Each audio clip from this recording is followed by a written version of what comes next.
Narrating. Hey guys, we're back. This is Fallstreak.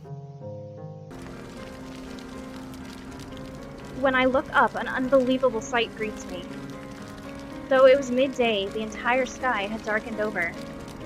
An unending din of screams and groans fills the air as patches of the unusual fire sweep through town. What was going on? What was the fire that had suddenly descended from the sky? They were questions that would have to wait. Leading Triss to a spot of relative safety, I kneel down and examine his body. His skin was marred in soot, but he didn't appear to be burned anywhere. He had been lucky to escape unscathed. Triss. But while his body was fine, there was still cause for concern. No answer, no response. Silently, he stares off into space as tears roll down his face. It'll be all right, Triss. I wipe the tears and ash away with my handkerchief before procuring a sash from my person. Using it to tie Triss to my back, I stand and set off for home. Along the way, I see many things. A man cursing as he tossed bucket after bucket onto a blazing house. A child crying out for help, unheard by the marks that limped aimlessly through the streets. A fire that could not be extinguished, a fire that could not be slowed. At some point, it even begins to rain, but the downpour does nothing to stymie the flame's advance. A world turned upside down, a people ravaged by calamity. It was something I did not want to show Triss, something I did not wish for him to see. Triss. Though the rain falling from overhead is cold, every now and then I can feel it. A faintly warm raindrop hitting the back of my neck.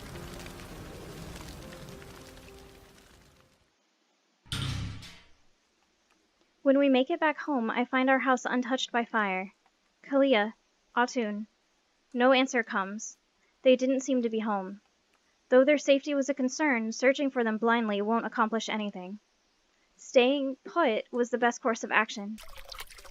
Placing a pot under the faucet, I begin stockpiling water. While the plumbing still seemed functional for now, there's no guarantee that it would continue to be the case. Just as I begin taking inventory, the sound of the door being knocked open erupts from the front of the house. I should have recognized who they were immediately, but their appearance was somehow wrong. Atun? I rush to his side as he collapses to the ground, an unmoving Kalia cradled in his arms. His hands were blackened with strange marks from the mysterious flame, while Kalia's hands, were simply no longer there.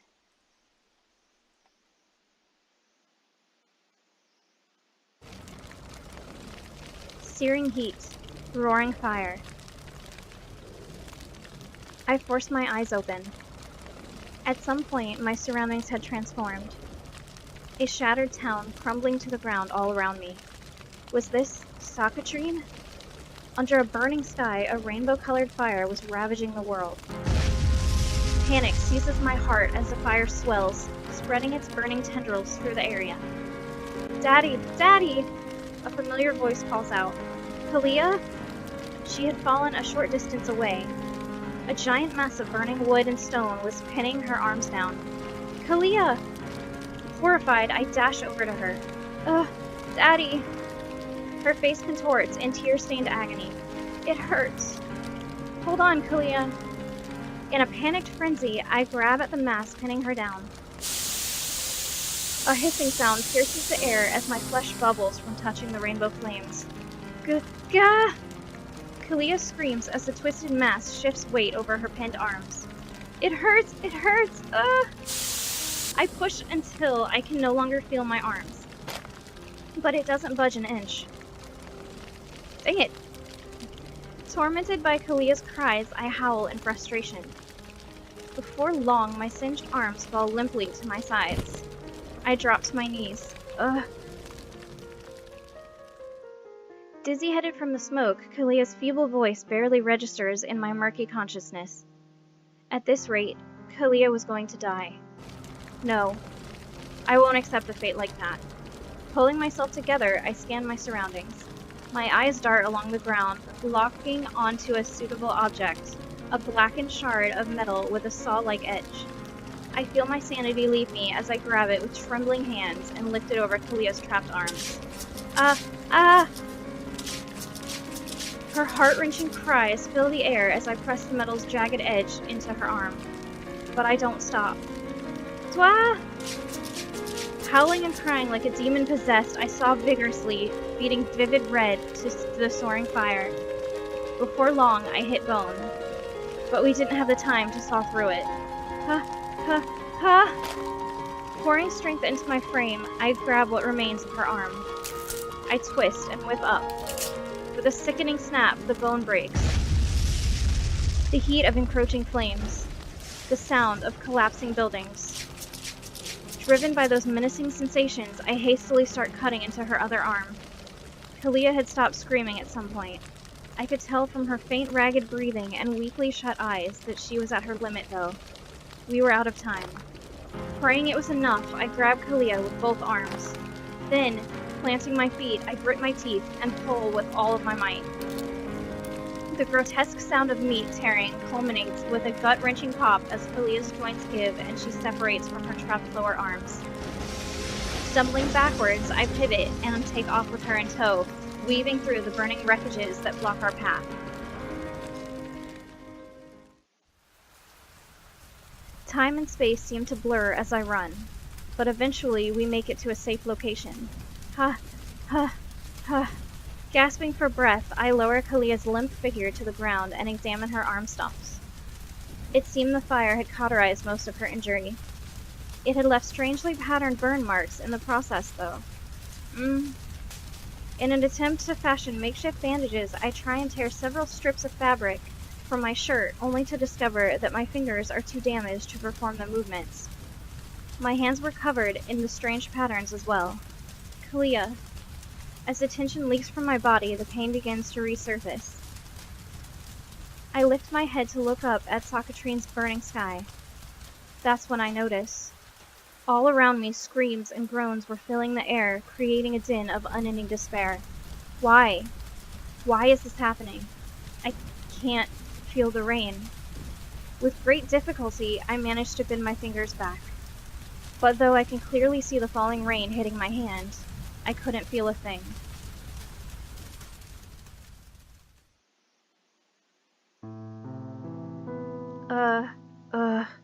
One day had passed since I patched up Kalia and Atun.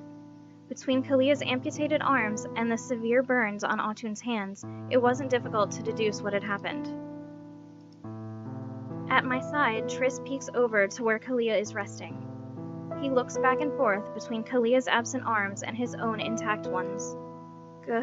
A bead of sweat rolls down Atun's face as he writhes in pain. It's spreading again.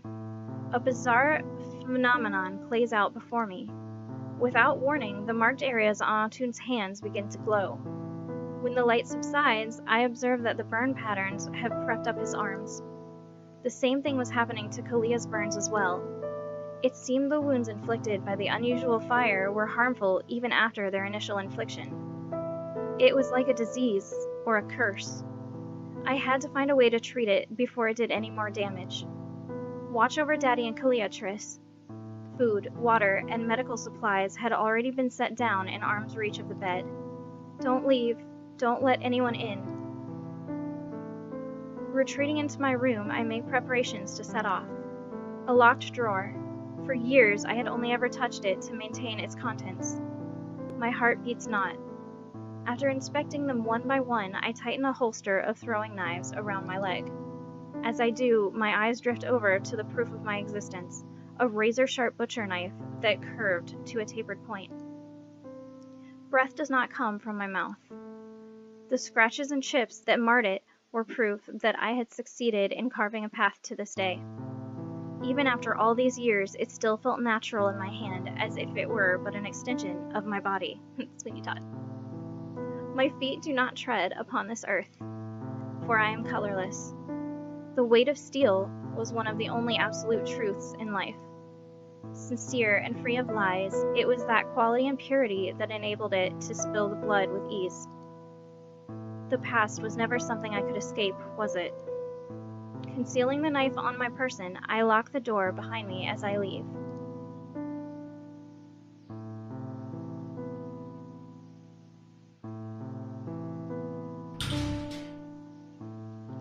contrast to yesterday's chaos, a somber silence had laid claim to the hazy morning air. The situation had changed since yesterday. At some point, the inextinguishable fire had dissipated all at once, ending just as abruptly as it had begun. Only the smoldering remains it left behind could be seen now. I'll check up on Mallory first.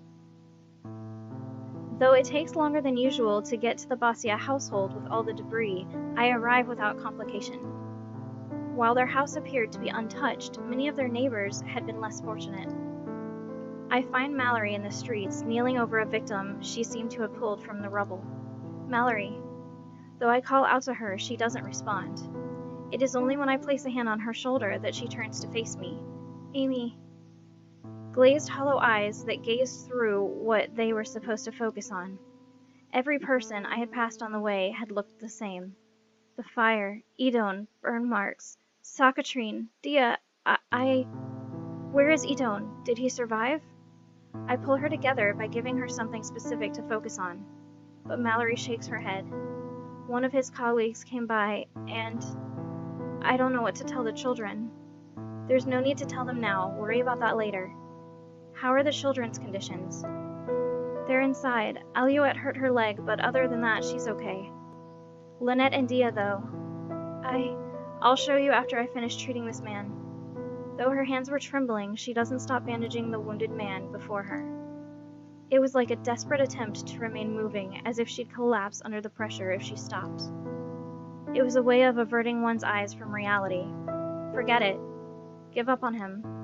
If you insist on trying to help, conserve your energy for someone who has a chance of making it. A ragged avulsion splitting the femoral. Limbs entangled at impossible angles. And copious amounts of blood. It was clear from a glance the man was already at death's door. Mallory hunches over and closes her eyes as her body shivers to a halt. For a moment, I worry she'll restart her mindless act. You're right. But then she rises to her feet, determination filling her eyes. Let's head inside. A house painted over with silence. It was not long ago that laughter filled these halls. Guided by Mallory, I make my way to the room the children are in. Upon entering, a pitiful scene greets me. Laid out on the bed were Lynette and Dia, their bodies disheveled and bandaged, their breaths short and ragged. At the other end of the room, Alouette was sitting against the wall in a state of stunned silence. Her leg was injured and she didn't look capable of moving, but fortunately she didn't appear to be burned anywhere. Have you noticed Mallory? Yeah, their burns won't stop spreading. The rainbow fire did this to them. Rainbow fire. Their burns were even more extensive than Kalia and Autun's. Several parts of Dia's back and face seem afflicted, while burn marks were scattered over almost a third of Lynette's body. I'll find a way to save them. Mallory's eyes widen at my declaration. How? Information is the first thing we need. Back and face seem afflicted, were scattered. If anyone knows anything about the rainbow fire, it's the ULs. Amy, are you sure? I won't fail. Kalia and Autun are in the same situation after all. That's not what I mean. You're always like this. You always try to bear everything by yourself. It worries me. I just want you to know you have allies. Lean on me. Let me help. No, you shouldn't come. It might turn dangerous and you'll only slow me down. Amy, you can help by stocking up on supplies.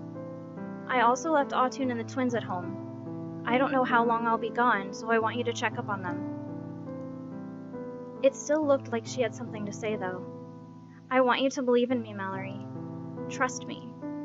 I clasp her hands. Okay. Just be careful, all right? Promise me you won't do anything too reckless. I promise. The two of us entwine pinkies, like in the old days. Haha. We'll get through this, okay? Yeah. I'll be off then. As I turn to leave, my eyes catch on Alouette standing in the corner of the room. Though she said nothing, her face spoke for itself. It was as if she were lost in a sea of uncertainty. Before I know it, I find myself drifting over to her. Maybe it was because she reminded me of a certain someone, but somehow I felt a desire to not leave her alone. Alouette, I placed a hand on her shoulder. Auntie, the adults are going to be busy from now on. We need you to watch the house and take care of Lena and Dia while we're gone. It's an important job. Can you do it? She nods back at me, her expression regaining a bit of color. Alouette will do her best. Giving people a responsibility in a crisis forces them to compartmentalize. The feeling that one had some control over the situation, it was an essential illusion. Please make Lenny and Dia better. I will. Eyes full of innocent hope. With that image burned into my mind, I set off toward my next destination. Essential illusion. Eyes full of intertwined pinkies, like in the... With that image... Thanks for watching!